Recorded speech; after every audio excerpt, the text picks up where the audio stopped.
रहा है, तो ओला का भी क्रेज़ इसी तरीके से देखने को मिल रहा है। मेरे मुताबिक लोगों को लग रहा है कि ये बहुत ही हाइप क्रिएट करेगा। लेकिन तो दोस्तों, कैसे हो आप सब? आज हम बात करने वाले हैं ओला इलेक्ट्रिक, यानी कि देश की सबसे बड़ी two wheeler electric vehicles company है, जो अभी के टाइम पे बन चुकी है देश की सबसे बड़ी कंपनी।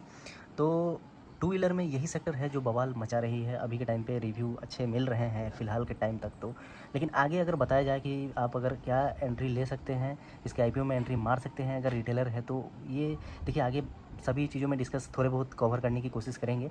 अगर आप सब चैनल पर नए हैं तो चैनल को सब्सक्राइब कर लीजिएगा। इस चैनल पे आप सबको सारे शेयर के बारे में डिटेल्स मिलेंगे, जो भी मैं अपने तरीके से बताऊँगा आप सबको। तो इसका जो ओला इलेक्ट्रिक का जो प्राइस रेंज है, ये 72 रुपीज़ से 76 रुपीज़ के आसपास रहने वाला है। और जो बिडिंग डेट्स शुरू होने वाले हैं 2 अगस्त को शुरू होंगे और 6 अगस्त तक रहेंगे इसके बिडिंग डेट्स।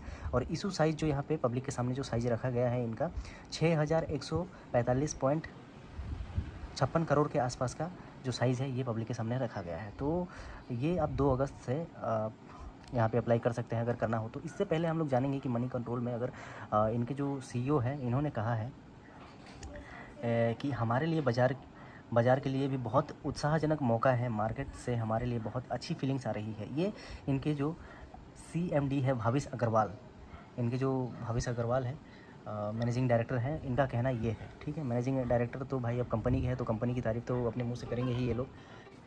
तो दोस्तों, ओला इलेक्ट्रिक जो कंपनी है, ये 4-5 साल पहले शुरू हो गई थी। ये जहाँ पे मतलब ये मनी कंट्रोल के हिसाब से 4-5 साल पहले शुरू हो गई थी। इस हिसाब से हम बहुत जल्द बाज़ार के साथ जुड़ रहे हैं। कंपनी बहुत तेज़ी से ग्रोथ कर रही है। चलो, ये बात भी हम मान लेते हैं कि कंपनी तेज़ी से ग्रोथ कर रही है। कंपनी की आय वित्त वर्ष 2023 की तुलना में वित्त 2024 में 900% ज़्यादा ग्रोथ देखने को मिला है। ज़रूर मिलेगा, क्योंकि आपकी जो इलेक्ट्रिकल व्हीकल्स कंपनी है, ये इंडिया की पहली कंपनी बन चुकी है और ये मैन्युफैक्चरिंग में बहुत ही ज़्यादा काम कर रहे हैं। मैन्युफैक्चरिंग वगैरह जो इनका सिस्टम है, ये बहुत ही ज़्यादा इंस्टॉलेशन करवाए हैं।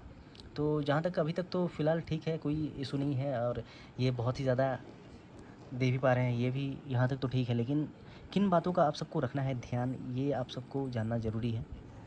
आप अगर रिटेलर हैं तो इलेक्ट्रिकल व्हीकल्स, देखिए पेटीएम भी एक टाइम पे लॉन्च हुआ था और इससे पहले भी जो नायका है वो भी बहुत ही अच्छा परफॉर्मेंस बाहर कर रही थी। लेकिन जब लॉन्च हुई थी तो किस तरीके से आपको समझ में आ ही रहा है। तो ओला का भी क्रेज़ इसी तरीके से देखने को मिल रहा है। मेरे मुताबिक लोगों को लग रहा है कि ये बहुत ही हाइप क्रिएट करेगा, लेकिन करेगा एक टाइम पे। अगर आप एंट्री भी मारते हैं इस साइज़ में, अगर एंट्री मारते हैं तो आपको मैं कहूँगा कि आप जल्दी निकल भी जाइएगा, मतलब एग्ज़िट भी प्रॉफिट लेके आप निकल लीजिएगा। आप इसका परफॉर्मेंस देखिएगा दोस्तों, अभी नई ये मार्केट में आने वाली है, लिस्टिंग होगी, अपने आईपीओ लेके आ ही रही है। तो बाकी बाद में पता चलेगा ये कि किस तरीके से परफॉर्मेंस करेगी। जब कंपनी का हम लोग अगर डाटा देखते हैं तो इस डाटा में हमें कुछ अच्छा तो प्रूफ मिल ही रहा है। इस साल सचमुच में ग्रोथ है। अगर इस साल के बाद जब अगला साल 2025 आएगा तो क्या पता हमें क्या चीज़ देखने को मिले तब तक।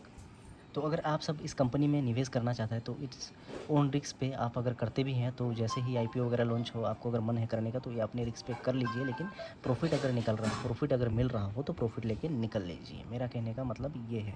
तो देखिए, ऐसे ही आगे और भी शेयर में हम लोग बातें करेंगे, ओला के बारे में भी और ढेर सारी बातें करेंगे। चैनल को आप सब सब्सक्राइब कर लीजिएगा। एक वीडियो में इतने सारी बातें कवर नहीं हो पाती। तो चलो मिलते हैं, वीडियो को लाइक करना भी ना भूलें।